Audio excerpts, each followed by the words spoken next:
कमीत कमी बौद्ध लोकांनी तरी आपली उपजीविका, आपली पोटपाणी, आपली घर अशा प्रकारच्या व्यवसायावर नाही चालली पाहिजे जे बुद्ध धर्माच्या विरोधात आहे. ती कोणती कोणती व्यवसाय आहे आपण याचा विचार जर. स्वागत आहे आपल्या सर्वांचं. हे बुद्धा टीचिंग चॅनल आहे. यावर बुद्ध आणि त्यांच्या संपूर्ण शिकवणीवर आणि शिक्षेवरती धम्मचर्चा होते. आपण सर्वजण बुद्धा टीचिंग चॅनलचा लाभ घ्यावा.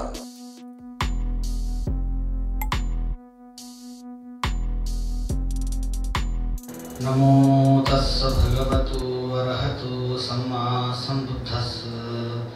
नमो तस्स भगवतो अरहतो सम्मा सम्बुद्धस्स. नमो तस्स भगवतो अरहतो सम्मा सम्बुद्धस्स. महाकारुणिक तथागत भगवान बुद्ध, बोधिसत्व परम पूज्य डॉक्टर बाबासाहेब आंबेडकर या सर्व महापुरुषांना जिव्हार पंचांग प्रणाम. आज all India Buddhist conference Akhil Bharatiya बौद्ध धम्म परिषद ऑनलाइन या कार्यक्रमाचे प्रमुख आयोजक पूज्य भिक्खू डॉक्टर इंदौक्षिदी महाथेरो यांना जिव्हार पंचांग प्रणाम. या कार्यक्रमामध्ये उपस्थित पूज्य भिक्खू हर्षपूर्वजी महाथेरो यांनाही जिव्हार पंचांग प्रणाम. उपस्थित सर्व सन्माननीय भिक्खू संघ, महाराष्ट्रामध्ये तसेच संपूर्ण भारत आणि जगभरामध्ये एक नवीन संकल्पना, एक नवीन प्रयत्न घेत पूज्य मातेजी इंदौक्षिदी ऑनलाईनच्या माध्यमातून धर्म प्रचार प्रसार करण्याचे प्रयत्न करत आहेत. त्यांच्या खूप तळमळ आहे. ज्या तळमळीने या आजच्या या सोशल मीडियाच्या काळामध्ये बौद्ध धर्म हा सोशल मीडियाच्या माध्यमातून कशा प्रमाणात प्रचार करता येतील या उद्देशाने दररोज प्रत्येक कार्यक्रम ते सोशल मीडियावरती टाकण्याचे प्रयत्न करतात आणि लोकांना प्रेरणा तसेच स्फूर्ती देण्याचा प्रयत्न करतात. की धर्म प्रचार प्रसार हा लोकांच्या प्रत्येकांच्या मोबाईलच्या माध्यमातून, टी व्हीच्या माध्यमातून लोकांच्या घराघरात पोहोचवण्याचे काम ते करत आहे. ऑनलाईन धम्म परिषद ही एक धर्माची माध्यम आहे. या माध्यमातून सुद्धा त्याने धर्म प्रचार प्रसार करण्याचा एक मार्ग शोधून काढला. मी नेहमी सांगत असतो, माझ्यापेक्षा वरिष्ठ अनेक भिक्षू आहेत, पण तरी सुद्धा त्यांच्या सर्वांचं मी परवानगी घेणे थोडासा माझ्या परमेश्वराला आशीर्वाद करतो.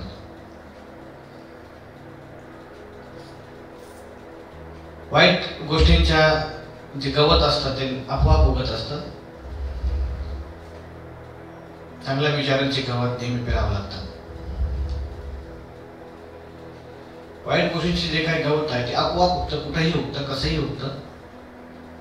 परंतु चांगल्या गोष्टींच्या गवत हे नेहमी पेरावं लागतं. एखाद्या अधिकारी बनवणे, एखाद्या एक बौद्ध भिक्षू बनवणे, विद्वान बनवणे, एखाद्या भिक्षूला अरहंत बनणे किंवा एखाद्याला घडवणं किंवा एखाद्याला बनवणं, याच्या पाठीमागे खूप मोठी संघर्ष असतं. याच्या पाठीमागे खूप मोठी त्याग असतं, खूप मोठी बळ असतं. परंतु वाईट गोष्टी जी आहेत ते आपोआप कुठेही उगत असतात. जसं एखाद्या आपल्या या आजच्या या काळामध्ये ठिकठिकाणी अनेक काही परिसर आहेत, त्या ठिकाणी काही लोकांना व्यसन आहे, काही लोकांना अनेक प्रकारच्या सवय आहे, अनेक काही या प्रपंचामध्ये असलेला दुर्व्यवहार करणारे जे काही लोक आहेत, तशा प्रकारचे जे काही सवय असतात, तशा प्रकारचे जे काही जीवन असतात, ज्या माध्यमातून लोक भविष्यात व्यसनाला अधीन होतात. कोणी चोरी करतं, कोणी अनेक प्रकारच्या नाना प्रकारचे अकुशल करतो. तशा वाईट गोष्टी अनेक ठिकाणी घडत असतात. परंतु पुण्य करणारा व्यक्ती किंवा एखाद्या व्यक्तीला कुशल कर्म करणाऱ्याला ह्या सगळ्या गोष्टीला नेहमी लोकांना प्रोत्साहन द्यावं लागतात. या सगळ्या गोष्टी नेहमी लोकांना बनवावं लागतात. ते आपोआप कोणत्याही गोष्टी घडत नसतात. आज महाराष्ट्रामध्ये खूप सारे भिक्षू त्यांच्या आयुष्य त्यागत तसेच खूप सारे भिक्षूंच्या खूप मोठ्या मोठ्या प्रकल्पाच्या माध्यमातून खूप सारे भिक्षू चांगले शिक्षण घेत तरुण वयामध्ये जीवन त्याग करत धर्माचा प्रचार प्रसार या महाराष्ट्रामध्ये आणि संपूर्ण भारत देशामध्ये तसेच देश विदेशात जाऊन ते करण्याचे प्रयत्न करत आहे।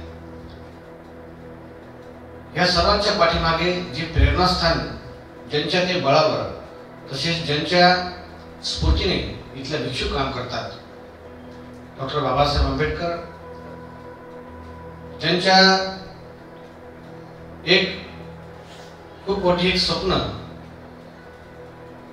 जीवित असताना बाबासाहेबांनी पाहिले, या भारताला आपल्याला प्रबुद्ध भारत जसा सम्राट अशोकाने निर्माण करून गेले होते तसेच आपल्याला या भारत देशाला पुन्हा एकदा निर्माण करायचं आहे। तर इथल्या आजचे महाराष्ट्राचे भिक्षू ठिकठिकाणी खेडोपाड अनेक माध्यमातून धर्माचा प्रचार प्रसार करण्यासाठी प्रयत्न करत आहेत। खूप साऱ्या ठिकाणी अनेक परिवर्तन अनेक बदल घडण्याचे काम आज भिक्खू संघ या ठिकाणी करत आहे। सर्वांना एकमेव संदेश देण्याचे प्रयत्न करत आहेत की बुद्धाचा धर्म कशा प्रकारे अनुसरले जातील, बुद्धाचा धर्म त्यांना सोपा भाषेत त्यांना कशा प्रमाणे त्यांच्यापर्यंत पोहोचवले जातील असे प्रत्येक विषय प्रयत्न करत आहेत। आणि इंदवंश भंतेजी हे महाराष्ट्रामध्ये अनेक वर्षापासून आहेत। ज्या भिक्षू एक वेगळ्या राष्ट्राचे वेगळी भाषाचे आणि महाराष्ट्रात येऊन महाराष्ट्रात असलेल्या सर्व उपासकांचा त्यांनी विश्वास जिंकत या औरंगाबाद शहरामध्ये मुंबई शहरामध्ये संपूर्ण महाराष्ट्रामध्ये ते फिरत धर्माचा प्रचार प्रसार या ठिकाणी करत आहेत। धर्माचा प्रचार प्रसार करण्यासाठी जे माध्यम आहे, कोणत्याही गोष्टी माणसाला धर्माचा प्रचार प्रसार करण्यासाठी रोखू शकत नाही। जर आपली जर विश्वास आपल्यामध्ये ते जर मानसिकता जर असला तर नक्की माणूस कुठेही जाऊन जगू शकतो, कुठेही माणूस त्या धर्माचा प्रचार प्रसार करू शकतो। जर एखाद्या व्यक्ती इतर अनेक गावातून येऊन या महाराष्ट्रातून प्रचार प्रसार करू शकतो आणि तुमच्यापर्यंत धर्म पोहोचण्याचे प्रयत्न करू शकतो, तर इथल्या महाराष्ट्रातील असलेल्या सर्व उपासक उपासिकांनी आपण धर्म किती अनुमानात आपण त्या सगळ्या गोष्टी स्वीकार करायला पाहिजे, त्याचे आचरण करायला पाहिजे, त्या सगळ्या गोष्टींचे आपण पालन केले पाहिजे हे आपण जाणलं पाहिजे। मी नेहमी सांगत असतो, धम्मपदघातामध्ये भगवान बुद्धांनी खूप संक्षेप रूपामध्ये धर्माचा उपदेश दिलेला आहे, जे साध्या सोप्या उपासकांना सगळ्या गोष्टी खूप सुंदर पद्धतीने समजल्या जाऊ शकतात। भगवान बुद्ध म्हणतात की या संसारामध्ये एक धर्म नियम आहे की आपण सर्वजण जाणलं पाहिजे। हे जे संसार आहे हे मोहमायाच्या तसेच या भवचक्रामध्ये आपण सर्व अडकलेला आहोत। या भवचक्रामध्ये आपण अडकलेला आहोत। या चक्रातून कसं मुक्त व्हायचं हे भिक्खू आपल्याला सांगतात, हे बुद्धांनी आपल्याला सांगून गेलं आहे। या भवचक्रातून मुक्त होण्यासाठी या भवचक्रातून मुक्त होणे म्हणजे दुःखातून मुक्त होणे, या भवचक्रातून मुक्त होणे म्हणजे निर्वाणाला प्राप्त करणे, या भवचक्रातून बाहेर पडणे म्हणजे दुःखातून मुक्त होणे म्हणजे नेमकं निर्वाणाला साक्षात्कार होणे, एवढंच याला अर्थ आहे। आपण नेहमी ऐकतो दुःखातून मुक्त व्हावे, निर्वाणाला प्राप्त करावे, दुसरं काहीच नाही। सोप्या भाषेत आपल्याला सांगायचं असेल तर भवचक्रातून मुक्त होणे म्हणजे दुःखातून मुक्त होणे, भवचक्रातून मुक्त होणे म्हणजे निर्वाणाला प्राप्त करणे। भगवान बुद्धाने धर्मपद या गाथामध्ये खूप सुंदर एक उदाहरण दिलेलं आहे। पुत्थमती धनामती इति भालो विहनती अत्ता ही अथनोनती कुतो पुत्था कुतो। या संसारात जगणारे साधारण एक मूर्खाला एक साधारण व्यक्तीला बुद्ध असे उपदेश करतात की असे एक व्यक्ती जो रात्र दिवस नेहमी उठल्याबरोबर बसल्याबरोबर झोपल्याबरोबर प्रत्येक क्षणी प्रत्येक वेळी तो एकाच गोष्टीचा विचार करतो की माझा पुत्राचा काय होईल, माझ्या लेकाचा काय होईल, पुढं कुणाला वाटते की माझ्या बायकोचं काय होईल, मला माझ्या घराचा काय होईल, मी कमवलेल्या धनसंपत्तीचं काय होईल, मी कमवलेल्या नाव गाव शौहरत सोना चांदी माझा सगळ्या या सगळ्या गोष्टीचं काय होईल, असं नेहमी तो माणूस चिंता करतो। त्याची विचार करत नाही, चिंतन मरण करत नाही असं बुद्ध म्हणतात। तर ते तरी चिंता करतो की त्याची तो काळजी करतो की सगळ्या गोष्टीचं काय होईल, याचा काय होईल, माझ्या केसाचा काय होईल, माझ्या शरीराचा काय होईल, माझ्या या सगळ्या गोष्टीचं काय होईल काय होईल, नेहमी याच गोष्टीवरती त्याचं मन चिंतित असतात। अशा व्यक्तीला बुद्ध सांगतात की आत्ता ही अच्छा होणार, जेव्हा मी माझा होऊ शकत नाही असं बुद्ध म्हणतात, जेव्हा आपण आपला होऊ शकत नाही, कुठे रे तुझा धन, कुठे रे तुझा हा पुत्र असा आपल्याशी। एवढी सुंदर उपदेश, एवढी सुंदर उदाहरण बुद्धांनी आपल्याला सांगतात की ज्या गोष्टी आपल्या घरी होऊ शकत नाही, म्हणजे जेव्हा मी माझं होऊ शकत नाही, जेव्हा आपण आपला होऊ शकत नाही, कुठे तुझा हा धन, कुठे तुझा हा पुत्र, असं म्हणतात. बुद्धाने स्पष्ट केलेलं आहे की या जगात आपल्या मनासारख्या कोणत्याही गोष्टी नाही, सगळ्या गोष्टी या जगात सोडून जावं लागतात असं बुद्ध आपल्याला सांगतात. तर अशी कोणती गोष्टी आहे की जी गोष्टी माणूस गेल्यानंतर, माणूस मेल्यानंतर त्याच्या सोबत येतं, तर बुद्ध म्हणतात की एकमेव गोष्ट आहे ते म्हणजे आपले कर्म, ते म्हणजे आपली कुशल कर्म, ते आपल्या सोबत येत असतात. तर बुद्ध म्हणतात या जीवनामध्ये कर्म करत असताना माणूस 3 प्रकारचे कर्म असतात. एक चांगले कर्म, दुसरं वाईट कर्म असतात, तिसरं आहे मध्यम, ना चांगला ना वाईट. तर बुद्ध म्हणतात की मनुष्य जीवनामध्ये 2 प्रकारच्या संपत्ती आहे. एक आहे चालणारी म्हणजे व्यावहारिक संपत्ती, दुसरा आहे अव्यवहारिक संपत्ती, न चालणारी. चालणारी संपत्ती म्हणजे जसं आपण पैसा आहे, त्या पैशाला आपण व्यवहार करतो, याला आपण चालवतो. सोनं आहे, गाडी आहे, त्या सगळ्या गोष्टी आपण चालवतो. दुसरं संपत्ती म्हणजे न चालणार, जसं घर आहे, जसं जमिनी आहे, शेती आहे, प्लॉट आहे, बंगला आहे, या सगळ्या गोष्टी ज्या आहेत ही चालत नाही, याला आपण व्यवहार करताय. एक व्यावहारिक संपत्ती, अव्यवहारिक संपत्ती, ही दोन्ही प्रकार संपत्ती माणूस मरेपर्यंत ह्या संपत्ती कमवण्याच्या पाठीमागे आपल्या अख्खा आयुष्य तो खर्च करत असतो. आजही तुम्ही जर पाहसाल तर एखाद्या व्यक्तीला जर छोटंसं जर घर बनवायचं म्हणलं तर त्याच्या आयुष्याचे जवळपास 50 ते 40 वर्ष काम केल्यानंतर ती पेन्शनची त्याची पीएफ पैसे मिळतात, त्या पैशातून माणूस घर बनवत असतो. म्हणजे एखाद्या व्यक्तीला जर घर बनायचं म्हणलं की त्याच्या अख्खा अर्ध आयुष्य निघून जातो. बुद्ध म्हणतात की 2 प्रकारची संपत्ती आहे. एक है व्यवहारिक संपत्ती, एक है अव्यवहारिक संपत्ती. एक है मूविंग प्रॉपर्टी, दुसरा है अनमूवेबल प्रॉपर्टी. असं बुद्ध सांगतात. हे दोन्ही संपत्ती माणूस कमवण्यासाठी त्याचा रात्र दिवस करतो, रक्ताचा पाणी करतो आणि रात्र दिवस त्या कमवण्याच्या पाठीमागे लागतो. परंतु बुद्ध म्हणतात की दोन्ही जे संपत्ती आहेत हे माणूस गेल्यानंतर माणसा सोबत कधीच जात नाही. जे संपत्ती आपल्या सोबत कधी येतच नाही ते संपत्ती कमवण्यासाठी माणसाने अख्खा आयुष्य त्याच्यामध्ये घालवत असतो. बुद्ध म्हणतात अशी कोणती संपत्ती आहे जे आपण गेल्यानंतर आपल्या सोबत येतं, तर बुद्ध म्हणतात ती एकमेव संपत्ती आपण केलेल्या पुण्यकर्म, आपण केलेल्या कुशल कर्म, आपण केलेलं चांगलं कार्य हे आपल्या सोबत येतं. परंतु जे संपत्ती आपल्या सोबत येतं ते संपत्ती मात्र उपासकाने म्हणा किंवा एखाद्या व्यक्तीने ते कधी कमवलं नाही. म्हणून त्या व्यक्तीला आपल्या आयुष्यात असलेला किती जरी पैसा असला, किती जरी धन असला, किती जरी मोठा घर असला, तो किती जरी त्याच्या सगळ्या सोडून जरी असले, पण तरी तो कधीही जीवनात कधीही सुखी राहत नाही, त्याच्या मनाला कधीही समाधान प्राप्त होत नाही, बुद्ध आपल्याला सांगतात. म्हणून माणसाच्या आयुष्यामध्ये माणसाने चांगलं कर्म करण्याचे प्रयत्न केले पाहिजे, कुशल कर्म करण्याचे प्रयत्न केले पाहिजे. त्या कर्मामुळं आपल्या आयुष्यामध्ये आपल्याला सुख, समाधान आणि आपल्या मनाला शांतता लाभेल. आणि तुम्हाला आताच म्हणालो की 2 प्रकारच्या संपत्ती म्हणा किंवा बुद्धाने सांगितलेल्या सर्व जे काही गोष्टी जे आपल्या सोबत कधीच येत नाही ते आपण ते कमवण्यासाठी आपण अख्खं आयुष्य आपण त्याच्यामध्ये आपण घालत असतो. आणि जे संपत्ती आपल्या सोबत येते ते संपत्ती आपण कधी कमवत नाही, हरकत नाही. परंतु ज्या उपासकांना हे आजपर्यंत कळालं नाही की जे येणारे आपल्यासोबत येणारी संपत्ती काय आहे, तर त्यांनी आजपासून या संपत्ती कमवण्याच्या, जे संपत्ती आपल्या सोबत येतं ते कुशल कर्म आपल्या सोबत येते, ते कुशल कर्म कमवण्याचे आपण प्रयत्न केले पाहिजे. तर कुशल कर्म कोणत्या माध्यमातून आपल्याला करता येते जेव्हा बुद्ध आपल्याला शिकवतात, तर याचे अनेक उदाहरण आहेत. ते भिक्खू संघ आपल्याला नेहमी सांगतात. सगळ्यात गोष्टी, पहिल्या गोष्टी ते आहेत ते आपली शील. सामान्य माणसाने बुद्धाने पंचशील दिलेला आहे, ब्रह्मचर्याचे पालन करण्यासाठी बुद्धाने अष्टशील दिलेला आहे. तसेच आपल्या आयुष्यातून एक वेळेस तरी शेवटचा श्वास सोडण्यापूर्वी आपण महिला असतील, इथले उपासका असतील, उपासिका असतील, त्यांनी एक वेळेस तरी 10 दिवस किंवा 7 दिवस किंवा 1 महिना 2 महिना तरी त्यांनी भिक्षू होण्याचा प्रयत्न करावे, श्राम्य तरी बनण्याचा प्रयत्न करावे. आपल्या केसाची तरी त्याग केली पाहिजे. स्त्री जरी असतील, उपासिका जरी असतील तरी सुद्धा त्यांनी आयुष्यात एकदा श्वास सोडण्यापूर्वी भिक्षू बनण्याचे प्रयत्न केले पाहिजे. हे खूप मोठे त्याग आहे, खूप मोठे कुशल कर्म आहे. म्हणजे ज्या माध्यमातून तुम्हाला धम्म आत्मसात करता यावं म्हणून बुद्धांनी आपल्याला पब्बज्ज विधी आपल्याला सांगितलेला आहे. पब्बज्ज विधी म्हणजे प्रत्येक व्यक्तीला ह्या जीवनाचा अनुभव घेता येतील, त्यांनी ह्या जीवनाची परीक्षा त्यांनी घ्यायला पाहिजे. तुम्ही जर श्रीलंका, थायलंड, बर्मा तुम्ही जर पाहत असाल तर त्या ठिकाणी भिक्खूंची जनसंख्या खूप मोठ्या प्रमाणात आहे.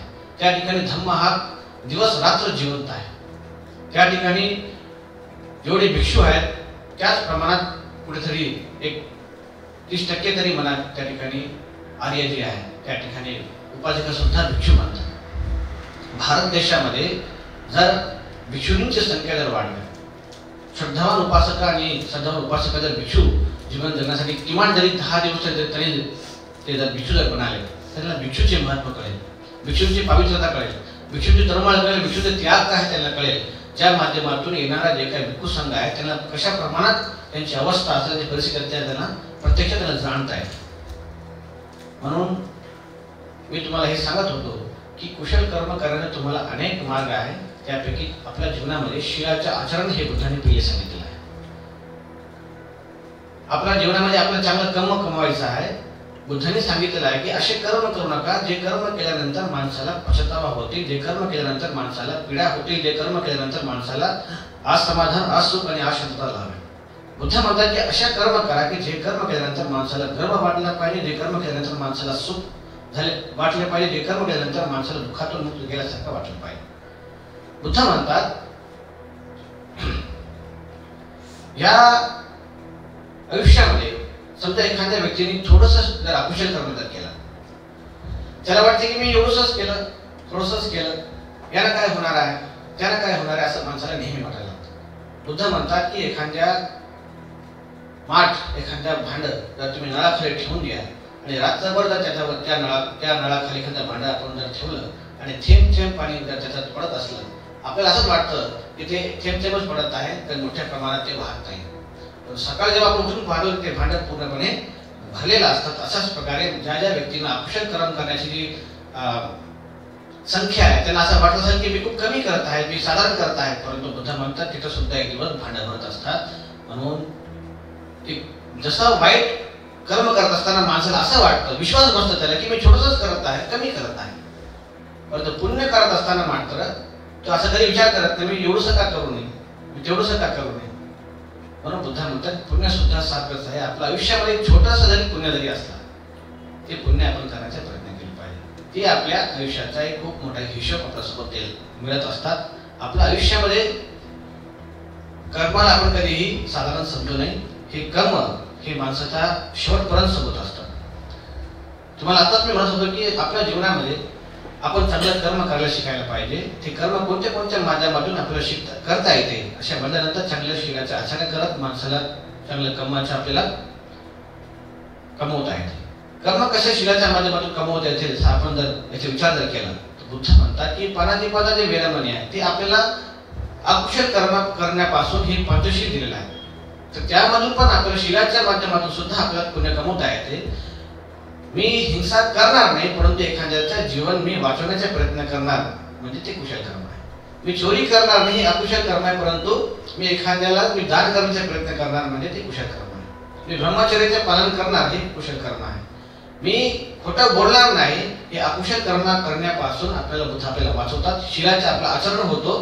त्याच्या व्यतिरिक्त मी खोटं बोलणारही नाही, त्याच्या व्यतिरिक्त मी सत्य वचन बोलेन, नेहमी आदर सन्मानाने नम्रतापूर्वक मी माझी भाषा करेल आणि प्रशंसात्मक भाषा असं करेल, हे कुशल कर्म आहे. मी व्यसन कधी या सगळ्या गोष्टीला मी कधी हात सुद्धा लावणार नाही किंवा व्यसनाच्या अधीन होणार नाही, परंतु माझ्या जीवनामध्ये ज्या गोष्टी माझ्या आरोग्याला चांगला असेल त्या सगळ्या गोष्टीला मी ग्रहण करेल. तर साधारण पंचशीलाच्या माध्यमातून सुद्धा आपण चांगलं कर्म करत आहे. दुसरं एक सगळ्यात महत्त्वाची गोष्टी खूप कमी वेळामध्ये सांगायला जर म्हणाल तर अष्टांग मार्गामध्ये बुद्धाने सांगितलेले सम्मा अजीव हे शब्द आपल्याला सम्यक उपजीविका जे महाराष्ट्रामध्ये जे संपूर्ण भारत देशामध्ये जगभरामध्ये जे लोकांना ह्या गोष्टींच्या अत्यंत मोठ्या प्रमाणात या मार्गाचं पालन करायला पाहिजे ते गोष्टी म्हणजे सम्मा अजीव. बौद्ध लोकांनी कमीत कमी बौद्ध लोकांनी तरी आपली उपजीविका, आपली पोटपाणी, आपली घर अशा प्रकारच्या व्यवसायावर नाही चालले पाहिजे जे बुद्ध धर्माच्या विरोधात आहे. ती कोणती कोणती व्यवसाय आहे आपण याचा विचार जर केला ते आहे बौद्ध लोकांनी कधीही दारू विकू नये, बौद्ध लोकांनी कधीही बार या सगळ्या गोष्टींच्या लायसन्स म्हणा या सगळ्या गोष्टीवरती आपली उपजीविका असू नये. व्यवसाय वेगळा आणि उपजीविका वेगळा. ही पहिली हे जे कर्म आहे खूप कर्म वाईट कर्म आहे. आपला व्यवसायामुळे कितीतरी घर बर्बाद होतो. आपल्या व्यवसायामुळे कितीतरी कुटुंबाची हाल बेहाल होतं.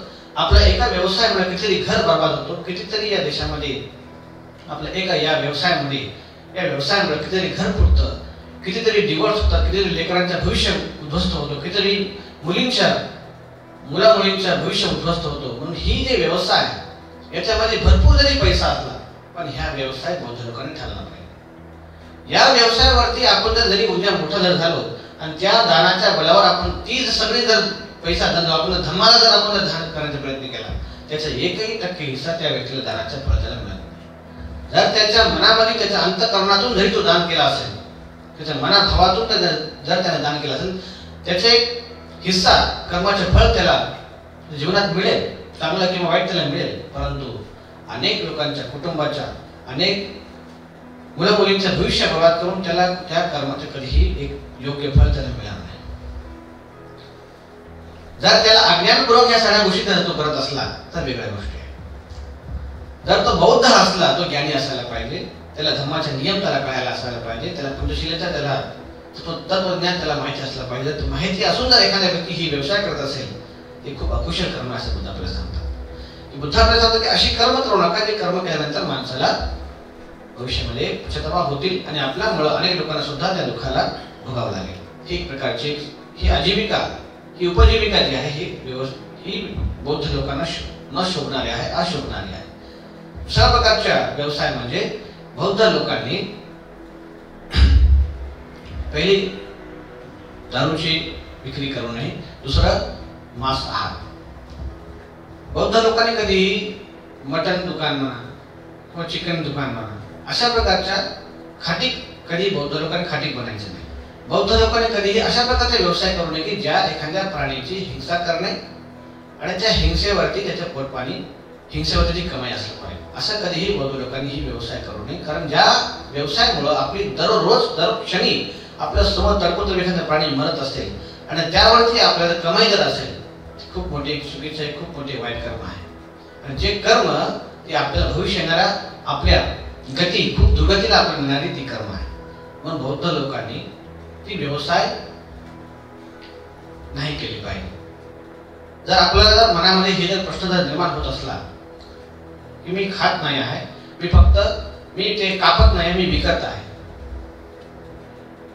एखाद्याला असं वाटत असला की मी ते विकत आहे म्हणजे एखाद्या प्राणीला 5-6 महिने पाळणं आणि त्याला कापण्यासाठी विकून टाकणं, ही सुद्धा एक हत्याचा एक भाग ठरतो. म्हणून ही व्यवसाय सुद्धा बौद्ध लोकांनी विचार करू नाही. परंतु याचे विचार त्यांनी एकदा करत जर एखादा व्यक्ती करत असेल तर त्याची त्याग त्या लोकांनी केले पाहिजे. कारण व्यवसाय करण्याच्या उपजीविका साधनांचे अनेक खूप सारे मार्ग आहेत. तिसऱ्या प्रकारच्या व्यवसायामध्ये शास्त्रांच्या बौद्ध लोकांनी कधीही व्यवसाय करू नये की त्या शास्त्रांमुळे एखाद्याचा हत्या होऊ शकते. अशा प्रकारच्या बौद्ध लोकांनी कधीही व्यवसाय करू नये. बौद्ध लोकांनी विष अशा प्रकारच्या गोष्टीला विष जे असतात, पॉयझन जे असतं की ज्याच्यामुळे एखाद्याची जीव जाऊ शकतो, अशा प्रकारचे व्यवसाय बौद्ध लोकांनी करू नये. हे खूप महत्वाची जे उपजीविका आहे जे बौद्ध लोकांनी करू नये हे आपण सोशल मीडियाच्या माध्यमातून ज्या ज्या लोकांच्या काळापर्यंत सगळ्या गोष्टी जात आहेत त्यांनी ह्या सगळ्या गोष्टींचे एक वेळ चिंतन मरण केले पाहिजे की माझ्या या व्यवसायामुळे किती लोकांच्या नुकसान होत आहे, माझ्या या व्यवसायामुळे किती लोकांचे कल्याण होत आहे. हे माणसाने विचार जर केला की एकाचा परिवर्तन अनेक लोकांचा जीव वाचू शकतो. परंतु व्यवसाय करणाऱ्या व्यक्तीच्या मनात काय चालतं, मी एकटाच विकणार आहे का, मी जर बंद केला इतर कोणी चालू करणार आहे, ते त्याच्या कर्माचा भाग आहे. परंतु आपण बौद्ध आहोत, आपण सुज्ञ आहोत, आपण भगवान बुद्धांचे अनुयायी आहोत, तर आपण ह्या सगळ्या गोष्टींचा विचार ह्या सर्व आपण स्वीकार केले पाहिजे. हे आपण मान्य केले पाहिजे की मी एक बौद्ध आहे, मी यानंतर अशा प्रकारचा व्यवसाय करणार नाही. मी तुम्हाला सांगत होतो की माणसाने चांगलं कर्म केले पाहिजे. जर एखाद्या व्यक्तींच्या उपजीविका जर त्याच्या अशा प्रकारे असेल तर चांगलं कर्म कुठून करेल. त्याने त्यानंतर जर व्यवसाय जर केला, चांगलं पुण्य जरी त्याने जर कमवलं तर त्या कर्माचे जे फळ आहे ते पुण्यकर्माच्या मोठ्या प्रमाणात होईल, अकुशल कर्माच्या मोठ्या प्रमाणात त्याची गती कुठे वळेल त्याची आपल्याला समोर लगेच आपल्याला समोर दिसून येतं की आपण केलेले अकुशल कर्मच आपल्याला दुर्गतीला नेणारे आहे. म्हणून आपण थोडंसं या 5 गोष्टींचं आपण लक्ष घेतलं पाहिजे. कारण तुम्हाला मी म्हणालो होतो की ही उपजीविका शेवटी आपलं धन दौलत कमवण्यासाठी आहे. ही उपजीविका आपल्याला शेवटी पैसा धन दौलत शौहरत आणि सोनं नाणं आपल्याला घ्यायसाठीच आहे. पण जेव्हा आपल्याला बुद्ध सांगतात की ही सगळ्या गोष्टी जेव्हा मी माझा होऊ शकत नाही, बुद्ध काय म्हणले हे दोन्ही प्रकारची संपत्ती हे आपण इथं सोडून जाणार आहोत. की दोन्ही प्रकारची संपत्ती हे माझा संपत्ती असा म्हणणाऱ्या व्यक्तींना बुद्ध काय सांगितलं, मी माझा होऊ शकत नाही, कुठे तुझा हा धन, कुठे तुझा हा पुत्र, असं बुद्ध आपल्याला सांगतात. तर ह्या गोष्टींचा आपण विचार केले पाहिजे. आपली उपजीविका ती कल्याणासाठी असला पाहिजे. उपजीविका असणं अत्यंत चांगल्या उपजीविका असणं अत्यंत गरजेचं आहे. बुद्धांच्या काळामध्ये अशा अनेक काही गोष्टी होती इतिहासामध्ये घडलेल्या आहेत. अनेक काही इतिहास आहे, अनेक काही उदाहरण आहे आपल्याला आता कथेच्या माध्यमातून, कथाच्या माध्यमातून हे समजायला लागतात. परंतु ते सगळ्या गोष्टी त्यांच्या कर्माने त्या लोकांनी ते केल्या, अज्ञानाने त्या लोकांनी केल्या. परंतु जेव्हा ते बुद्धांचे अनुयायी बनाले, जेव्हा ते बुद्धांचे ते एक उपासक बनाले किंवा उपासिका बनाले, तेव्हाच त्या सगळ्या लोकांनी ती उपजीविका म्हणा, ती व्यवसाय जागेवर सोडले. एक उदाहरण जर तुम्हाला सांगायचं असलं की आम्रपाली, त्यांच्या पूर्वीचे जे जीवन होता ते खूप वेगळं होतं. परंतु जेव्हा ते भगवान बुद्धांना भोजनासाठी बोलवले, जेव्हा तिने भगवान बुद्धांचे भविष्यात एक उपासिका बनाले, त्यानंतर तिने ती व्यवसाय पुढे ठेवले का? नाही ठेवले. अशा प्रकारे ही जी परिवर्तन आहे हे माणसाच्या जीवनात एकदा जर घडला, की आपल्या बौद्ध लोकांच्या कडून अशा प्रकारच्या घटना जर नाही घडल्या तर नक्की बौद्धांची प्रगती होते, बौद्धांची विकास होते या महाराष्ट्रामध्ये आणि भारत देशामध्ये, संपूर्ण जगामध्ये. आपल्या या बौद्ध उपासक आणि उपासकांना मी हेच सांगत होतो की आपण या जगामध्ये किती जरी आपण धन आणि संपत्ती जरी कमवला, शेवटी आपण या जगात सोडून जाणार आहे. एक उदाहरण मी नेहमी सांगत असतो. जग जिंकणारा सिकंदर जो होता, जग जिंकणारा सिकंदर, त्याला पूर्ण संपूर्ण जग जिंकला. त्याला संपूर्ण जगाची जी मालमत्ता त्याच्याकडे नाही, अशा कोणत्याही गोष्टीने त्यानं संपूर्ण जग जिंकला. असा व्यक्ती जेव्हा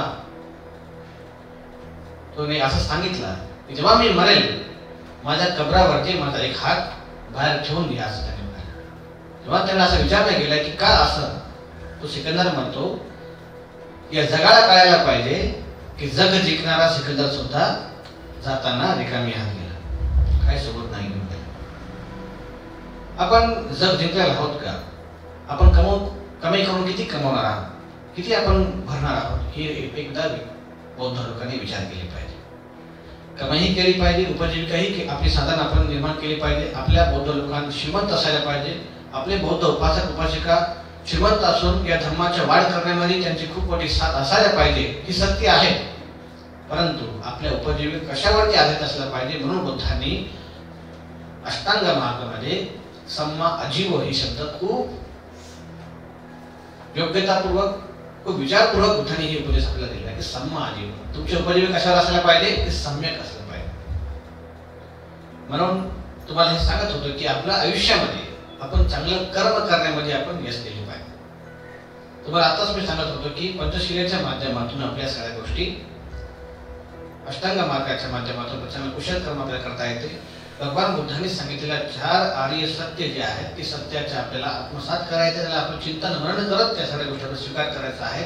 तसेच बुद्धांनी सांगितलं की सतीपठ्ठान, ते त्या सतीपठ्ठानाच्या माणसाने पूर्णपणे विपश्यनेच्या माध्यमातून, ध्यानाच्या माध्यमातून त्याला त्या सगळ्या गोष्टीला जर आपण त्याचे पालन, त्याचे ध्यानाच्या माध्यमातून ते आपण स्वीकार करण्याचा प्रयत्न केला, नक्की आपल्या जीवनामध्ये प्रज्ञा विकसित होतो आणि आपल्या मनातील अंधकार मुक्त व्हायला लागतो आणि आपण अज्ञानातून मुक्त होऊन आपण बुद्धत्वाकडे आपण वळायला लागतो. अंधारातून मुक्त होत आपण प्रकाशाकडे आपण वळायला लागतो. नक्की आपल्या आयुष्यामध्ये आपण पुण्य कर्म करण्याचा आपण प्रयत्न करायला पाहिजे. जे कर्म आपल्या सोबत येतं ते कर्म आपण जर कधीच आपण जर नाही कमवला तर आपला शेवटचा हा जे श्वास आहे ते नक्की दुर्गतीने होणार आहे. माणूस त्याच वेळेला तळपून तळपून मरत असतात. ज्या व्यक्तीला, जो व्यक्ती कुशल कर्म केला असतात तो त्याच्या श्वासोश्वासापर्यंत जाणत असतो आणि त्याचा शेवटचा श्वास सुद्धा तो जाणतच, तो शेवटचा श्वास तो सोडत असतो, असं बुद्ध म्हणतात. हे एखादा माशी जे असतात, तळ्यातून आपण एखादा माशी जर आपण काढून जर जमिनीवर ठेवलं तर खूप तडपत असतो आणि त्याचे मरण सुद्धा तडपण होत असतं. तसेच बुद्ध एखादा पापी व्यक्ती, तसेच एखादा अकुशल कर्म करणारा व्यक्ती, बुद्ध त्याला हेच सांगतात की त्या माशी जसं तडपण मरत असतं तसंच माणसाचा शेवट सुद्धा तडपत पश्चाताप करत. तडपत म्हणजे काय, तो पश्चाताप करेल. तडपत म्हणजे काय, त्याच्या मनामध्ये केवळ आणि केवळ स्वतःला अपराधी समजेल, केवळ आणि केवळ स्वतःला तो दुर्बल समजेल आणि तो स्वतःला पापी समजेल आणि अशा अवस्थेत मरणं म्हणजे दुर्गतीला, त्याची जे श्वास आहे, त्याची जे काही शेवटची जे काही क्षण आहे तो दुर्गतीला ज्ञानी आहे, म्हणजे पुन्हा तो दुर्गतीला जाऊन तो प्राप्त होईल. म्हणून आपल्या आयुष्यामध्ये आपलं चांगलं कर्म आपण करत असतो. बुद्ध काय म्हणाले की धम्मं कायेन पश्यति, नतावता धम्मधरो यावता बहुवासती योचा पुरुष तुम्हाला धम्म काय नाही पसंती. आपण किती ऐकलो, किती वाचलो याला महत्व नाही. आपण किती धर्म पाहिलं, किती पुस्तक वाचलं, किती मी ऐकलं, या सगळ्या गोष्टीला बुद्धाने अजिबात महत्व दिलेलं आहे की धम्म तुम्ही किती अनुसरला. धम्म हा तुमच्या आचरणात दिसला पाहिजे. धम्म हा तुमच्या आचरणात जेवढा आहे ती धम्म बुद्धाने सांगितला, तुम्हाला आचरण करायला सांगितलं आहे की धम्म काय नाही. पण तुम्ही किती शिकला, तुम्ही धम्माला किती अनुसरला, तुम्ही धम्माला किती जाणलात हे तुमचं आचरण दिसत असतं. जर ही धम्म आचरण दिसत असेल तर नक्की ह्या उपासकांनी उपासिकांनी सर्व लोकांनी, ह्या जगातील सर्व लोकांनी, सर्व मानव प्राण्यांनी ही आचरण आणण्याचा प्रयत्न केले पाहिजे, ही आचरण प्रत्यक्षात उतरवण्याचे प्रयत्न केले पाहिजे. आणि ह्या आचरणातून नक्की आपल्या जीवनाचा कल्याण होईल. ज्या आचरणातून आपल्या जीवनात नक्की आपले कल्याण होईल. मी तुम्हाला सुरुवातीला एक उदाहरण दिलं होतं की नेहमी चांगल्या ज्या गोष्टी आहेत, चांगल्या गोष्टींचे गवत नेहमी पेरावं लागतात. वाईट विचारांची गवत आपोआप उगत असतात. एखाद्या व्यक्ती वाईट गोष्टीचं प्रोत्साहन कोणी बी देत असतं, कुठेही देत असतं आणि ती प्रोत्साहन लगेच माणसाला घ्यायला लागतात. पण चांगल्या गोष्टीला आपण प्रेरणा द्यायला लागतो. एखाद्या व्यक्तीला म्हणत असला की तू एखादा बन अधिकारी बन, एखाद्या सुशिक्षित बन, एखाद्या अधिकारी बन, जिल्हा अधिकारी बन, डॉक्टर इंजिनियर बन, असं जर म्हणायला गेलं त्याच्या मनात असलेले मार आहे, त्या 10 मारापैकी एक मार म्हणजे त्यातलं अज्ञान, त्यातलं एक आळस, तुला त्या मोक्षापर्यंत घेऊन जात. एखाद्याला बनवणं, एखाद्याला घडवणं किंवा एखाद्याला तयार करणे म्हणजे सोपं नसतं. परंतु एखाद्याला आळशी बनवणं, एखाद्याला त्याच्या बुद्धी भ्रष्ट करणे म्हणजे खूप सोप्या गोष्टी असतात. परंतु या धम्मामध्ये भगवान बुद्धांनी माणसाला बुद्धत्वाकडे नेण्याचा मार्ग सांगितलेला आहे. माणसाला अरहंत पदापर्यंत नेण्याचा बुद्धाने मार्ग सांगितलेला आहे. माणसाला अंधकारातून मुक्त होण्याचा बुद्धाने मार्ग सांगितलेला आहे. या सामान्य जीवनामध्ये एखाद्या अधिकारी बनणे, एखाद्या डॉक्टर इंजिनियर बनणे ही खूप सारी गोष्ट आहे. परंतु एखाद्या व्यक्तीला बुद्धत्वाकडे आणणे, एखाद्या व्यक्तीला उपासक बनवणे, एखाद्या व्यक्तीच्या जीवनामध्ये त्याला धम्माचे आचरण रुजवणे म्हणजे त्या सगळ्या गोष्टी सोपं नसतात. किती मोठी गोष्टी आहेत की ज्या गोष्टी आपल्याला खूप सोपं वाटतात, ऐकायला खूप सोपं वाटतं, परंतु त्याला अनुसरायला मात्र खूप मोठ्या प्रमाणात त्या सगळ्या गोष्टी लागायला होतात. भगवान बुद्धांचं म्हणणं आहे की या पृथ्वी तलावरती असलेले सर्व जे व्यक्ती आहेत हे तर या ठिकाणी एक साधारण उदाहरण आपल्याला दिसायला लागतं. एक साधारण आपण जर उदाहरण जर घेतला, एखाद्या माळीमध्ये समाज असतात जे माशी धरणारे असतात, तळात जातात आणि माशी पकडतात. ते माशी पकडणाऱ्या व्यक्तीच्या गलीगोळामध्ये खूप मोठी त्यांची वस्ती असते. त्यांच्या वस्तीमध्ये जर एखादा जर पुत्र जन्माला, एखादा जर पोरगा जन्माला आला ना, संपूर्ण माळी समाज त्या ठिकाणी उत्साह साजरा करतो. अरे एक नवीन एक पोरगा तयार झाला, नवीन एक मुलगा जन्माला आला, म्हणजे माशी पकडणारा आले म्हणजे नवीन एक माशी पकडणारा पोरगा तयार झाला. या एक विचाराने ते मोठ्या उत्साहाने ते लोक त्या ठिकाणी आनंद व्यक्त करतात. एकीकडे या संसारामध्ये आनंद आहे, दुसरीकडे एकीकडे दुःख आहे. दुःख कुठे आहे? माळी समाजामध्ये खूप सुख वातावरण निर्माण झालेलं आहे, पण समुद्रामध्ये पूर्ण समुद्र या ठिकाणी दुःखी असतात.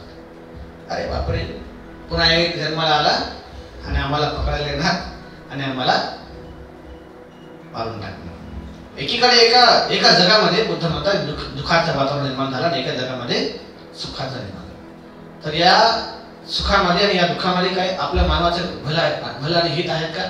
नाही. मानवाने आध्यात्मिक सुखाच्या शोधाकडे माणूस निघायला पाहिजे. ज्या आध्यात्मिक जे सुख आहे ते धम्माच्या माध्यमातून आपल्याला मिळतं. संसारिक सुख आहे ते क्षणिक सुख आहे, त्या काही दिवसांनंतर काही क्षणानंतर सगळ्या गोष्टी नष्ट होणार आहेत. परंतु आध्यात्मिक जे सुख आहे ते आध्यात्मिक सुख माणसाला ध्यानाच्या माध्यमातून मिळतं. जे आध्यात्मिक सुख माणसाला धम्म दिशेने ऐकत मिळतं. जे आध्यात्मिक सुख म्हणजे माणसाला धम्माचे आचरण करण्यामध्ये मिळतं, ब्रह्मचर्याचे पालन करण्यामध्ये मिळतं. ती आध्यात्मिक सुख मात्र कधीही न संपणारे सुख आहे. त्या सुख पालन करण्याच्या माणसाने प्रयत्न केले पाहिजे. ती कर्म माणसाने आपल्या जीवनात उतरवण्याचे प्रयत्न केले पाहिजे. या भारत देशामध्ये महाराष्ट्रातील असलेले उपासक आणि उपासिका आजच्या या घडीला खूप मोठ्या प्रमाणात धम्माकडे वळत आहेत. जास्तीत जास्त प्रमाणात म्हणजे उपासिका या ठिकाणी धम्माकडे मोठ्या प्रमाणात श्रद्धा भावनेने एकत्र राहतात आणि धम्म ऐकतात आणि धम्माच्या प्रत्येक कार्यक्रमात अष्टशिलेचे पालन करण्याचे ते प्रयत्न करतात. ज्या अष्टशिलेच्या पालनातून माणसाच्या जीवनामध्ये खूप साऱ्या गोष्टी लाभ होत असतो. आज सुद्धा उपवासाचा दिवस आहे. ज्या लोकांनी आज उपवासाचं पालन केलं असेल, या ब्रह्मचर्याचं पालन केलं असेल, नक्की बुद्धांनी याची लाभ खूप सारे सांगितलेला आहे. परंतु यासाठी जर आपण जर बघितलं की उपासकांच्या दारिद्र्य नष्ट होतं. महाराष्ट्रात असलेल्या सगळ्यात मोठी गोष्ट म्हणजे आपल्यातील असलेलं दारिद्र्य. दारिद्र्य आपण जर नष्ट करायचा प्रयत्न जर कधी आपण जर करायचा जर प्रयत्न केला तर नक्की आपण स्वतः ब्रह्मचर्याचे पालन केले पाहिजे. आपण आर्य उपवासाचं आपण पालन केले पाहिजे की ज्या माध्यमातून माणसाला धार्मिकतेकडे नेतं, त्या माणसाला धार्मिक बनवतं, जे एक उपासकांना त्यांच्या मनात ही धार्मिकता असणं अत्यंत गरजेचं आहे. उपासकांमध्ये धार्मिकता असलं पाहिजे, धर्माच्या प्रती आस्था असला पाहिजे, धर्माच्या प्रती श्रद्धा असला पाहिजे, धर्माच्या प्रती आवड असलं पाहिजे. आस्था नाही, श्रद्धा नाही, धार्मिकता नाही आणि इच्छाही नाही आणि आपण जर ऐकायला बसलो आणि आपण जर त्या ठिकाणी जर गेलो, आपल्याला कोणत्याही प्रकारचं समाधान, कोणत्याही प्रकारच्या मनाला शांतता आणि कोणत्याही प्रकारच्या मनाला सुख त्या ठिकाणी आपल्याला भेटणार नाही. मी तुम्हाला आता सांगतो की या महाराष्ट्रामध्ये म्हणा किंवा अनेक ठिकाणी स्त्रियांच्या उपासिकांच्या मोठ्या प्रमाणात संख्या मोठ्या प्रमाणात येतात आणि त्यांची सहकार्य खूप मोठ्या प्रमाणात असतात. एक छोटीशी एक उदाहरण आहे. ती उदाहरण म्हणजे या भारत देशाचा इतिहास आहे. त्या इतिहासामध्ये एक छोटीशी 1848 या दिवशी एक छोटीशी मुलाखत होती. जी मुलाखत आपण सर्वांना एक ना एक दिवस या मुलाखतीची आपण आत्मसात चिंतन मनन करण्याचे अत्यंत आवश्यक आहे. की जे मुलाखत इथल्या भारत देशात असलेल्या बौद्ध लोकांच्या मनामध्ये एक खूप मोठी एक फटाके फोडासारखी एक मोठी एक गोष्टी आहे. ती मुलाखत म्हणजे 1848 रोजी अमेरिका या देशातून या देशाला एक विदेशी पत्रकार आला होता. त्या विदेशी पत्रकाराने इथल्या एका ब्राह्मणाला त्यांनी मुलाखत घेतली. त्या ब्राह्मणाला मुलाखतामध्ये असे विषय होता की संपूर्ण भारत साहित्यामध्ये म्हणा किंवा संपूर्ण जगभरामध्ये म्हणा इतिहास घडलेला आहे. कोणता इतिहास घडलेला आहे? अन्यायाच्या विरुद्ध लढला गेलेला इतिहास घडलेला आहे. क्रांती घडलेला आहे. कोणती क्रांती घडलेली आहे? अन्यायाच्या विरुद्ध क्रांती घडलेली आहे. बंड पुकारला गेलेला आहे. अन्यायाच्या विरुद्ध, अत्याचाराच्या विरुद्ध, गुलामीच्या विरुद्ध आवाज उठवण्यात गेलेला आहे. एक इतिहास दिलेला आहे. कुठे कुठे इतिहास आहे? अमेरिकामध्ये, जर्मनमध्ये, अनेक ठिकाणी, रशियामध्ये, अनेक ठिकाणी या सगळ्या इतिहासाचं वर्णन आहे. असा तो विदेशी पत्रकार इथल्या ब्राह्मणाला तो सांगत असतो. इथल्या ब्राह्मणाला सांगत असताना तो पुढे असा म्हणतो, या सगळ्या ठिकाणी इतिहास घडत असताना, अन्यायाच्या विरुद्ध लढत असताना गेल्या 4000 वर्षापासून या भारत देशामध्ये जे 3% जे लोक आहेत, ते 3% लोक इथल्या 85% असलेल्या लोकांवरती जे गुलाम त्या लोकांना केलेला आहे, जे अन्याय ते लोक करतात, त्या 3% लोकांच्या विरुद्ध इथल्या 85% असलेल्या लोकांनी अन्यायाच्या विरुद्ध का लढला नाही, अन्यायाच्या विरुद्ध त्या लोकांनी का बंड पुकारला नाही, अन्यायाच्या विरुद्ध त्या लोकांनी लढला गेला इतिहास प्रकार दिसत नाही. मोठ्या प्रमाणात एक दोन खूप कमी प्रमाणात लोक लढले असले, परंतु इतिहास सगळ्या लोकांचं नाव नोंद नाही. ही 85% असलेल्या लोकांनी 3% लोकांच्या विरोधात इतिहास का लढला गेला ही जेव्हा त्या विदेशी पत्रकाराने त्या ब्राह्मणाला जेव्हा त्यांनी मुलाखत घेतल्या, तो ब्राह्मण त्या विदेशी पत्रकाराला असे उत्तर देतो कि वो लोग क्या क्रांति करेंगे, तो म्हणतो कि वो लोग क्या क्रांति करेंगे, हे लोक क्रांती करू शकत नाही. कोण लोक क्रांती करू शकत नाही? ते ब्राह्मण पुढे म्हणतो की इथले लोक, तो भारतीय लोकांना सांगतो की इथले लोक लेकरं पैदा करू शकतात, परंतु आमच्याशिवाय ते नाव ठेवू शकत नाही. पुढे ते म्हणतात इथले लोक लग्न करू शकतात, परंतु आमच्याशिवाय शुभ मुहूर्त देऊ काढू शकत नाही. पुढे ते म्हणतात की इथले लोक योग्य व्यवसाय ते करू शकतात, उद्योग धंदा व्यवसाय करू शकतात, आमच्या दान दक्षिणेशिवाय ते व्यवसाय करू शकत नाही. पुढे ते म्हणतात इथले लोक चांगले मोठे मोठे घर बांधू शकतात, परंतु आमच्या पाय ठेवल्याशिवाय त्याच्या घराचा प्रवेश होऊ शकत नाही. तो ब्राह्मण विदेशी पत्रकाराला म्हणतो की जे लोक माय बाप या आई बाबापेक्षा दगड थोड्यावर विश्वास ठेवतात, देव देवतावर विश्वास ठेवतात, जे लोक गरिबीला शाप मानतात, जे लोक मेहनतीवर विश्वास न ठेवता नशिबावर विश्वास ठेवतात, जे लोक मांजराला पाल्यावर कावळ्याला पाल्यावर शुभ अशुभ मानतात, असे लोक काय क्रांती करतील, असे ते विदेशी पत्रकाराला इथल्या ब्राह्मणाने मुलाखतीत उत्तर देतो. या गोष्टीचा आपण खूप विचार चिंतन केली पाहिजे. खास करून आपण महाराष्ट्रातील उपासकांनी या सगळ्या गोष्टींची आपण विचार केले पाहिजे. आपण ह्या ज्या गोष्टीचे आपण चिंतन केले पाहिजे, ही वास्तविक सत्य आणि प्रत्यक्षात या भारत देशामध्ये 4000 वर्षापासून घडलेलं आहे की त्यांच्याशिवाय या देशामध्ये काहीच होत नव्हतं आणि आपण गुलामीमध्ये होतो आणि आपल्यावरती अनेक अन्याय आपल्याकडे घडलेले आहेत आणि हे आपण सहन करत आलेला आहोत. परंतु केवळ आणि केवळ डॉक्टर बाबासाहेब आंबेडकर यांच्या बलिदानामुळे त्यांच्या त्यागामुळे आज ही अवस्था आपल्यामध्ये आहे का? अजिबात नाही. आजही आपण इथल्या बौद्ध उपासक आणि उपासिका आपण खूप मोठा घर बांधतो, परंतु त्यांना आपण बोलवत नाही. त्यांच्याशिवाय आपण घरात प्रवेश करतो, त्यांच्याशिवाय आपण लग्नाचा शुभ मुहूर्त करतो, त्यांच्याशिवाय आपण मोठा उद्योग व्यवसाय करतो, त्यांच्याशिवाय आपण आपल्या लेकरांच्या धम्माचं आपण नाव आपण ठेवायला लागतो. हे किती मोठी परिवर्तन आहे की जे परिवर्तन 4000 वर्षांमध्ये भारत देशामध्ये घडलेलं आहे. आणि या परिवर्तनाच्या पाठीमागे जर कोणाचं नाव असेल ते आहे डॉक्टर बाबासाहेब आंबेडकर. केवळ आणि बाबासाहेब आंबेडकरांच्या प्रेरणेने एवढी मोठी परिवर्तन या भारत देशामध्ये 4000 वर्षानंतर इतिहासामध्ये घडले. ज्यांच्यामुळे ही इतिहास परिवर्तन झाला, ज्यांच्यामुळे आपल्या जीवनाच्या भलं झालं, ज्यांच्यामुळे आपल्या जीवनाचं सोनं झालं, ज्यांच्यामुळे आपल्या ह्या जीवनाचं भलं झालं, आपलं कल्याण झालं, अशा या महामानवांच्या प्रती आपल्या मनामध्ये किती भावना आहे, आपल्या मनात किती कृतज्ञता भावना आहे.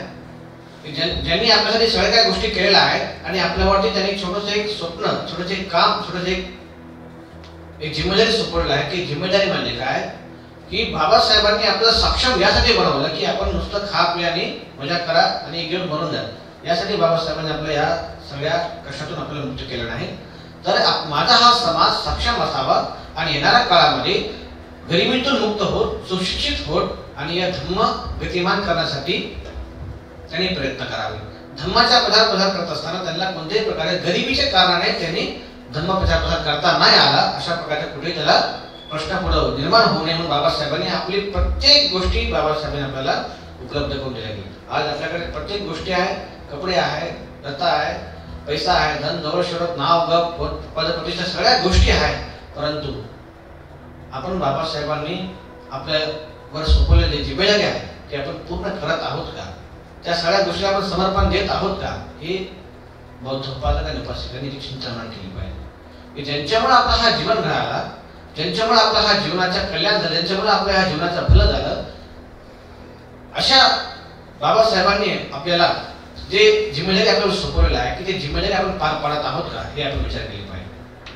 तर आपण ह्या गोष्टीला आपण जर थोडं लक्ष जर केला तर नक्की महाराष्ट्रामध्ये आपण थोडंसं खूप कमी प्रमाणात धर्माचा प्रचार प्रसारामध्ये जे धर्माची वातावरण आहे, जे मोठ्या प्रमाणात 70 वर्षामध्ये जे मोठ्या प्रमाणात दिसायला पाहिजे ते खूप कमी प्रमाणात दिसत आहे.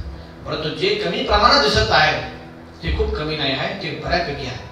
या कमी प्रमाणात दिसण्यासाठी, कमी प्रमाणात धर्मप्रचार जे आपल्यासोबत दिसत आहे, एवढं धर्म या महाराष्ट्रामध्ये टिकवण्यासाठी, एवढं धर्म या महाराष्ट्रामध्ये चालवण्यासाठी अनेक भिक्षूंनी आपलं जीवन समर्पित केलेलं आहे. अनेक भिक्षू आपल्या जीवनाचा त्याग केलेला आहे. अनेक भिक्षूंच्या ठिकाणी बलिदान या ठिकाणी केलेलं आहे. अनेक भिक्षूंच्या आतमध्ये त्याग आहे.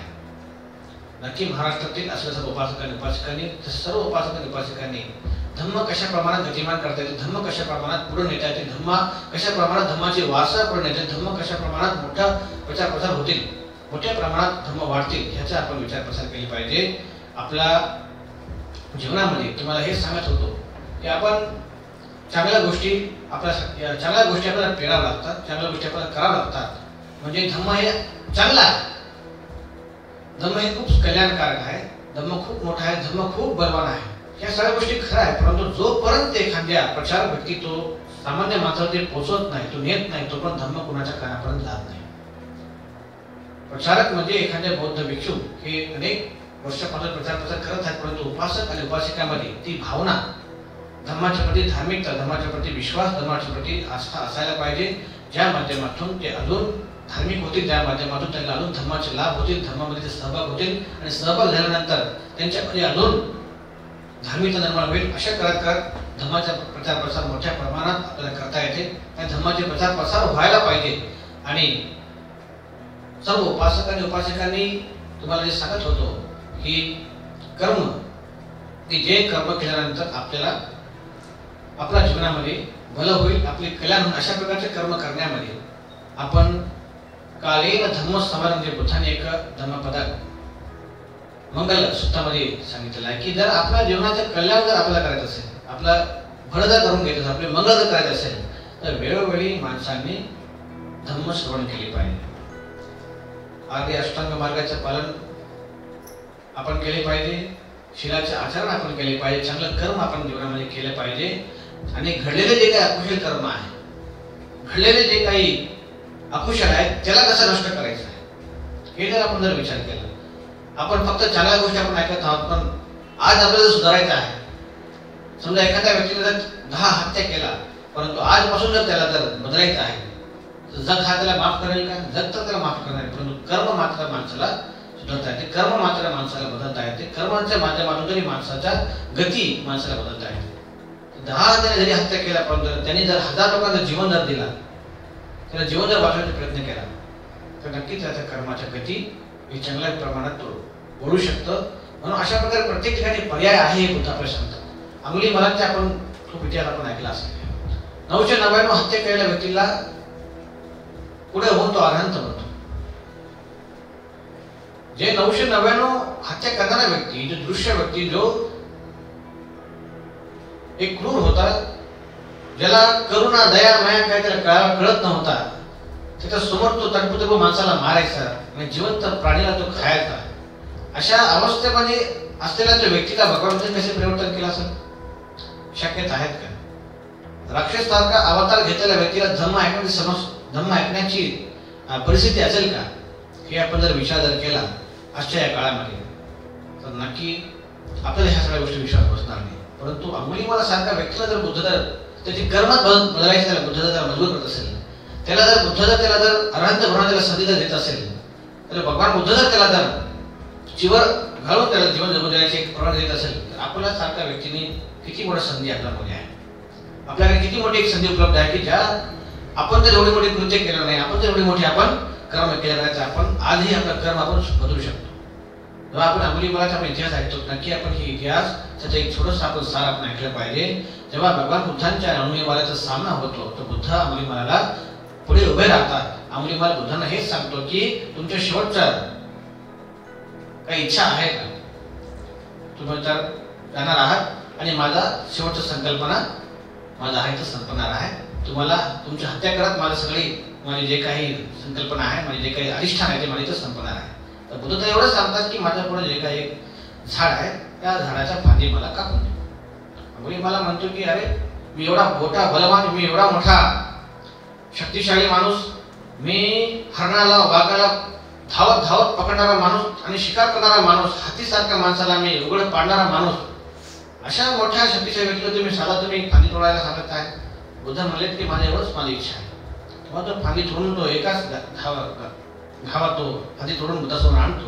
तर पुढे काय असते तेव्हा बुद्धांना प्रश्न विचारतो, तर बुद्ध त्याला हे सांगतात की हीच फांदी पुन्हा तसं ते लावण्याचे प्रयत्न कर, ते तसं ते लावून टाक. अंगुलीमाला म्हणतात की तुम्ही मूर्ख आहात का? ही कशी शक्यता आहे? हे शक्यताच नाही, ह्या सगळ्या गोष्टी होऊ शकत नाही. पुढे बुद्ध त्यांना एवढं सांगतात की एका शब्दावर अंगुलीमाल परिवर्तन होतो, परंतु ती एक शब्द एवढी गंभीर आहे की तुम्ही 1000 वेळा जरी तुम्ही जर ऐकला ते तुमच्या मनापर्यंत ते जाणार नाही. एकच शब्द बुद्धाला सांगितलं, त्याला बुद्धाने प्रवचन दिलं नाही, त्याला भगवान बुद्धाने उपदेश केला नाही, त्याला भगवान बुद्धाने त्या ठिकाणी कोणत्याही प्रकारचे चमत्कार, कोणत्याही प्रकारे त्या ठिकाणी बुद्ध जादूटोणा केला नाही. त्या ठिकाणी बुद्ध एकच त्याला उत्तर दिले की ज्या गोष्टी जोडल्या जाऊ शकत नाही त्या गोष्टीला तोडायचे प्रयत्न करू नये. अंगुलीमाल बुद्ध एवढं सांगतात, ज्या गोष्टी जोडल्या जाऊ शकत नाही त्या गोष्टीला माणसाने तोडायचे प्रयत्न करू नये. ही एकच उदाहरण बुद्धाने अंगुलीमाला दिलं होतं आणि त्या एका उदाहरणावरती अंगुलीमालाच्या मनावरती खूप मोठा प्रभाव पडला आणि त्या प्रभावावरती अंगुलीमाल खूप विचारामध्ये पडला आणि त्याला त्याच्या पूर्वी केलेल्या सर्व अकुशल कर्माची त्याला पश्चाताप व्हावा लागला. आणि मी काय करून टाकलं, मी किती मोठा हत्या केलं, किती मोठा हे केलं ते केलं, त्याला त्या सगळ्या गोष्टींचा पश्चाताप व्हावा लागला आणि लगेच त्या बुद्धांच्या शरणात तो खाली आला आणि एवढा मोठा एक व्यक्ती पुढे भविष्यात होऊन तो भिक्खू बनतो. आणि भिक्खू बनल्यानंतर अंगुलीमाल चारिकेला जात असताना भगवान बुद्ध त्याला आव्हान करतात की या मार्गाने तू जाऊ नको, कारण ह्या परिसरात असलेले लोक तुझ्यावरती खूप चिडलेले आहेत, रागवलेले आहेत, तुला तुझ्या जीवाची धोका आहे. परंतु अंगुलीमाल त्याकडे शेवटी जातात आणि अंगुलीमालाला त्या ठिकाणी अनेक लोक त्याच्यावरती हल्ला करतात, त्याला मारतात, तुडवतात, रक्तपात करतात. त्या ठिकाणी रक्त बांबळा सुद्धा अंगुलीमाल त्या ठिकाणी पडलेला राहतो, बेहोश होऊन जातो. आणि बेहोश झाल्यावरती त्याला भिक्खू लांबून बघतात, अरे बापरे अंगुलीमाला लोक मारलेत आणि त्याला उचलून विहारमध्ये परत नेतात, त्याचे उपचार वगैरे करतात आणि त्या ठिकाणी त्याला होश आलेला असतं थोड्या वेळानंतर. आणि भगवान बुद्ध त्याला प्रश्न विचारतात, अंगुलीमाल तुला या सगळ्या गोष्टी तुला काय समजलं, तुला वाटलं, तुला काय गोष्ट समजलं? तर अंगुलीमाल बुद्धांना म्हणतोय की त्या लोकांवरती मला खूप करुणा आणि दया येतो ज्या लोकांनी माझ्यावरती हल्ला केला, मला मारलं. बुद्धांपुढे अंगुलीमाल काय म्हणतो, मी त्या सगळ्या लोकांवरती मला खूप दया येतोय, मला खूप करुणा येतोय की ज्या गोष्टी जोडल्या जाऊ शकत नाही त्या गोष्टी तोडायचंही माणसानं करू नये. म्हणजे अंगुलीमालाचा सुद्धा बुद्धाला सांगायचा उद्देश होता, जे बुद्धांनी अंगुलीमाला सांगितलं, जे कृत्य अंगुलीमालाने जे केलं, ज्या ज्या लोकांनी अंगुलीमालाला मारलं, तोडलं, रक्त बाबाळले, त्यांच्या सगळ्यांकडून अकुशल कर्म घडलं की नाही? पण त्याच्या सगळ्यांच्या या कृत्यामुळे त्यांच्या घरातील सर्व प्रत्येक व्यक्ती परत येणार होते का? नाही आले. कोणी येऊ शकेल का? नाही येऊ शकेल. परंतु अंगुलीमाल त्याला हेच सांगतो की ज्या गोष्टी जोडल्या जाऊ शकत नाही त्या गोष्टी तोडायचे प्रयत्न त्यांनी करायला नाही पाहिजे होतं. ते बिचारे पुढं त्यांच्या जीवनामध्ये ते सुद्धा त्यांच्या पापकर्माच्या फळ त्यांना मिळेल. हे बुद्ध त्या ठिकाणी जागेवरच अंगुलीमालाच्या मनाची स्थिती बुद्धाने जाणून घेतली की अंगुलीमालाला ज्ञान प्राप्त झालेलं आहे. अशा प्रकारे अशा अवस्थेत सुद्धा बुद्धाने आपल्याला पर्याय मार्ग आपल्याला सांगितलेला आहे. परंतु अंगुलीमालाच्या जीवनामध्ये अंगुलीमालाने जर एक कर्म केला असता, एक अकुशल कर्म केला असता, तर अंगुलीमालाला बुद्ध सुद्धा वाचू शकत नसते. ते कर्म म्हणजे कोणता? त्याला पालीमध्ये गारुक कर्म असं म्हणतात. तर अंगुलीमालाने जर स्वतःच्या आईला जर हत्या केली असते, स्वतःच्या आईला जर त्याने जर मारला असता, तर बुद्ध सुद्धा त्या अंगुलीमालाला माफ करू शकले नसते. या संपूर्ण पृथ्वी तलावरती एक अशा प्रकारचे कर्म आहे की जे कर्म केल्यानंतर माणसाला नसून तर बुद्ध सुद्धा त्याला वाचू शकत नाही. 12 प्रकारचे कर्म आहेत जे कर्म माणसाने केले पाहिजे, जे कर्म माणसाने नाही केले पाहिजे. अशा प्रकारच्या गोष्टी ज्या आहेत ते 12 प्रकारचे कर्म सिद्धांत आहे की त्या कर्म सिद्धांतामध्ये या सगळ्या गोष्टी उल्लेख आहे. म्हणून कर्म सुद्धा कधी कधी आपल्याला संधी देतं. मध्यम कर्म आहेत, खूप मोठी कर्म आहेत, छोटीशी कर्म आहेत.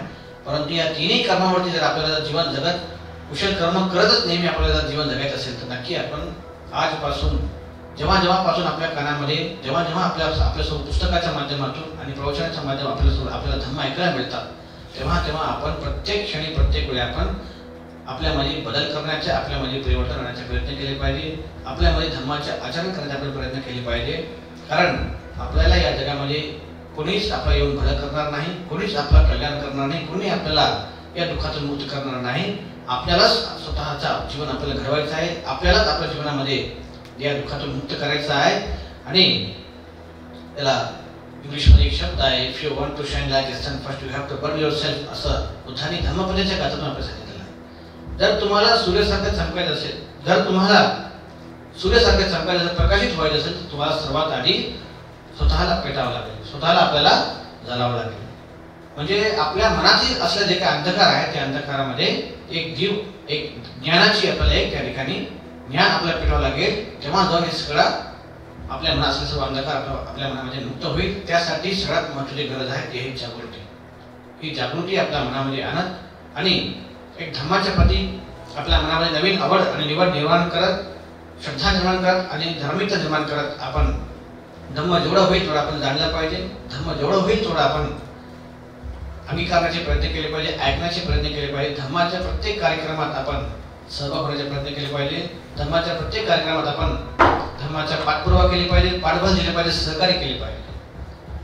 अशा या सुंदर ऑनलाईन धम्म परिषद 9 वर्षापासून भंतेजी इंदवंश भंतेजी घेत आहेत. त्यांच्या स्वभाव खूप मौलिक स्वभाव आहे, खूप नम्रतेचे स्वभाव आहे. एक महाराष्ट्रामध्ये असं भिक्खूसोबत खूप चांगली त्यांचे संबंध आहे. त्यांनी कर्मसिद्धांतावरती PhD केली. त्यांच्याकडे खूप धम्माच्या चांगल्या प्रमाणात त्यांच्या आचरणातून धम्म दिसतं, त्यांच्या स्वभावातून आम्हाला धम्म समजतं. आम्ही लहान असताना सुद्धा आमच्यावरती खूपच मोठ्या प्रमाणात अधिकाराने भंतेजी आमच्यावरती अनेक काही गोष्टी आम्हाला सांगतात. आज भंतेजींनी या ऑनलाईन धम्म परिषदेच्या निमित्ताने अनेक भिक्षूंच्या ठिकाणी धम्मोपदेश ठेवल्या. ज्या उपदेशामध्ये खूप सारे भिक्षूंनी आपल्याला धम्मोपदेश दिल्या. माझा एक छोटासा धम्मोपदेश, जे धम्मोपदेश मी भंतेजींच्या समोर आधी माहीत नव्हतं, परंतु आज मला माहीत झालं. अनेक वेळेस उपदेश केलेला आहे, परंतु लोक रेकॉर्ड करत आहेत मला माहीतच नव्हतं. परंतु आज मला भंतेजींनी ऑनलाईन धम्मपरिषद आहे म्हणून मला या ठिकाणी बोलायला संधी मिळत आहे की इंदवंश भंतेजींना मी एवढं सांगतो की भंतेजी, मैं मेरे जीवन में पहली बार ऑनलाइन धर्मोपदेश कर रहा हूँ आपके चैनल के माध्यम से। इससे पहले बहुत बार मेरा वीडियो वगैरह यहाँ यूट्यूब में देखा हूँ, लेकिन मुझे मालूम ही नहीं था कोई उसको रिकॉर्ड कर रहा है और कोई लाइव करने वाला है। और ऑनलाइन उपदेश करने में जो संपर्क वीडियो के साथ में, कैमरे के साथ में जो लगता है, वो आदत हम लोगों को नहीं। आपका आधा जीवन इसमें गया है। आपके माध्यम से बुद्धास टीचिंग्स ऑफ बुद्धास, जो बुद्धास टीचिंग यूट्यूब चैनल है, ये यूट्यूब चैनल से आपका बहुत बड़ा एक धम्म कार्य यहाँ महाराष्ट्र में नहीं तो पूरा इंडिया में और हर जगह पे धम्म का प्रचार प्रसार हो रहा है।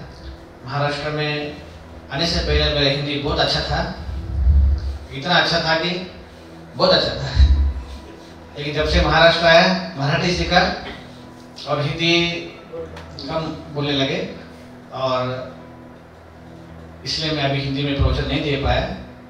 मराठी में देने का मैं कोशिश किया। जो लोग मराठी समझते हैं वो लोग मराठी में आज मुझे बोलने का मौका मिला। बंशी जी का ये एक सुंदर सा मुझे एक मौका बंशी जी ने ऑनलाइन में धम्मदेशना देने के लिए मुझे छोटा सा मौका दिया। इस मौके को मेरे जीवन में बंशी जी का बड़ा आशीर्वाद समझता हूँ और बंशी जी का बहुत बड़ा मेरे लिए एक मौका समझता हूँ। और ऐसे ही बंशी जी का सेवा में बार बार आने का मुझे मौका मिले, ऐसा बंशी जी से नम्रतापूर्वक आपको वंदन करते हुए मेरा प्रवचन यहाँ पे खत्म करता हूँ। साधु साधु साधु। बुद्धं नमामि, बुद्ध को नमन करता हूँ।